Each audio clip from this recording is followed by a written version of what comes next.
ఆంధ్రప్రదేశ్లో వాలంటీర్లకు సంబంధించి రాష్ట్ర సాంఘిక సంక్షేమ శాఖ మంత్రి డాక్టర్ డోలా శ్రీ బాలవీరాంజనేయ స్వామి శుభవార్త చెప్పారు.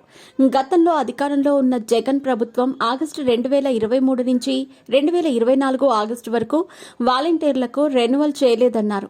రెన్యువల్ లేకుండానే ఉద్యోగాలు చేస్తున్నారని, వాలంటీర్లు విధులు తాము ఎప్పుడు తొలగించలేదని అన్నారు. జగన్ పాపపుణ్యమే వారి జీతాలు ఆగాయని తాము ఇస్తామని అన్నారు. తాము వాలంటీర్లకు ధ్రువీకరణ చేయబోతున్నామని ప్రకటించారు మంత్రి.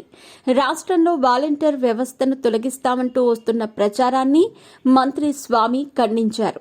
కూటమి ప్రభుత్వం ఎన్నికలకు ముందు ఇచ్చిన హామీకి ప్రభుత్వం కట్టుబడి ఉందన్నారు మంత్రి. వైఎస్ఆర్సీపీ ప్రభుత్వం వాలంటీర్లను రాజకీయంగా ఉపయోగించుకుందన్నారు. వాలంటీర్ల భవిష్యత్తును దెబ్బకొట్టేందుకు ఇలాంటి తప్పుడు ప్రచారం చేస్తున్నారని, గత ప్రభుత్వం ఏడాది కాలంగా వాలంటీర్ సేవలను రెన్యువల్ చేయకుండా వారిని మోసం చేశారన్నారు. త్వరలోనే వాలంటీర్ల ఉద్యోగాలను రెన్యువల్ చేస్తామని ప్రకటించారు. వాలంటీర్ల విషయంలో ఎలాంటి అనుమానాలు అవసరం లేదన్నారు.